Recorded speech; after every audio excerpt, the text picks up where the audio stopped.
राज चाहते थे। खैर, we come back to 1857।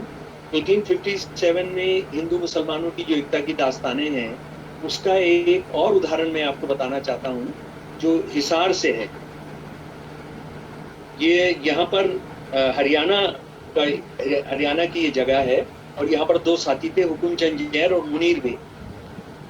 Hukumchand Jain जो हैं, वो विद्वान थे, फारसी के, संस्कृत के, मैथमेटिक्स के, अरबी के।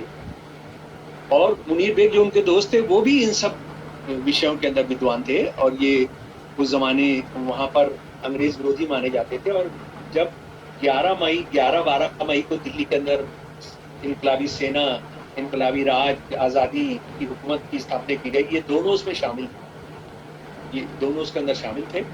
ये दोनों लड़ते रहे, बहुत लड़ाइयां इन्होंने जीती, लेकिन बहुत पंजाब और हरियाणा, उस जमाने में भी हरियाणा ही बोला जाता था, वहां के हिंदू मुसलमान और कई सिख रजवाड़ों ने आकर गद्दारी की, अंग्रेजों के साथ मिल गए और इनको पकड़ लिया गया।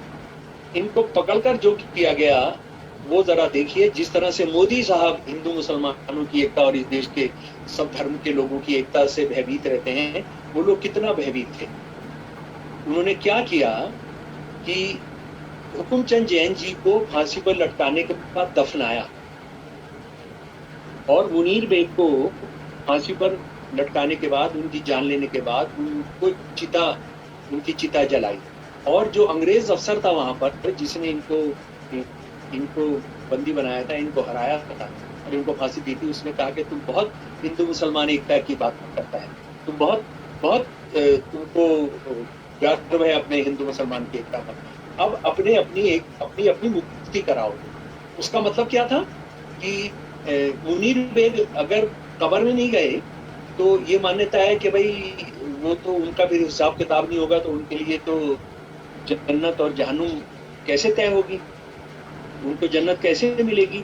और अगर हुकुमचंद जैन जो हैं, अगर उनकी चिता नहीं जली, तो उनकी मुक्ति कैसे होगी, वो क्या करेंगे। तो हिंदू मुसलमान एकता का मजाक उड़ाने के लिए उन्होंने ये किया, इस तरह का किया। इस तरह की कितने कितने उदाहरण है राजस्थान में। राजा दयाल भटनागर और सेनापति मेहराब खान, कोटा के दरबार के ये लोग थे, उन्होंने विद्रोह किया और कोटा पर कब्जा किया, और दोनों बाद में फिर शहीद हुए। हम रोहिलखंड आ जाते हैं।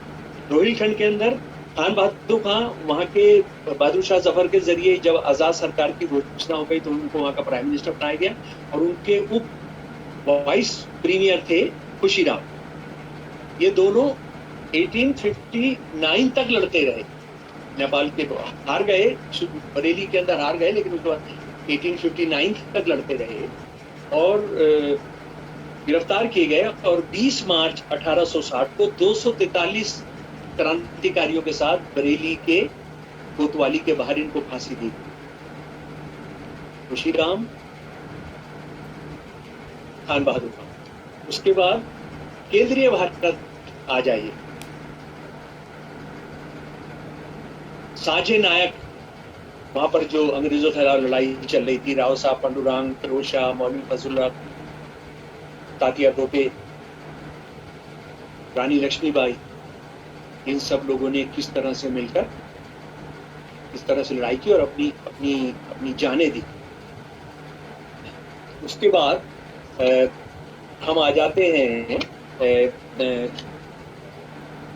यूपी के अंदर थाना भवन। थाना भवन एक जगह है, रुड़की और सहारनपुर के बीच में है। वहां पर 15 से ज्यादा हिंदू मुसलमान औरतें, जिनके नाम थे असगरी बेगम, आशा देवी, भगवती देवी, हबीबा, मामकौर, इनको फांसी पर लटकाया। इन्होंने हथियार उठाए थे अंग्रेजों के खिलाफ। ये हिंदू थे, मुसलमान थे, सिख थे, गुर्जर थे, चरवाहे थे, जमींदार थे, ये सब लोगों ने मिलकर। और इन औरतों की कुर्बानी से इतना परेशान हुए थे कि उन्होंने उस जमाने में थाना भवन को पूरा जमीन दोष कर दिया था, यानी उसको पूरा ढा दिया, उसको पूरी पूरी आग लगा दी थी। ये 1857 की बात है। और 1857 की लड़ाई का जो तराना था, वो मैं कुछ लाइनें आपको पढ़कर सुनाना चाहता हूँ। जो अजीमुल्ला खान जो कमांडर इन चीफ थे आज़ादी की लड़ाई की सेना के, उनके द्वारा लिखा गया था। और ये 13 मई 1857 को दिल्ली के अखबार में छप गया था ये तराना। हम हैं इसके मालिक हिंदुस्तान हमारा, पाक वतन है कौम का जन्नत से भी प्यारा।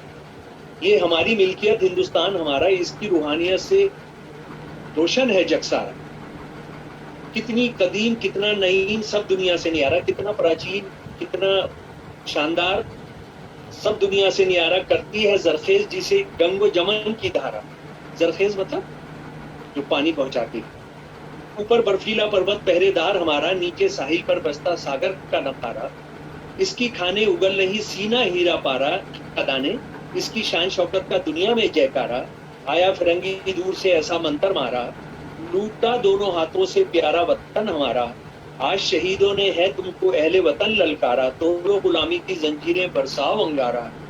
हिंदू मुसलमान सिख हमारा भाई भाई प्यारा, ये है आजादी का झंडा इसे सलाम हमारा। ये 1857 के अंदर कुर्बानियां हैं साझी।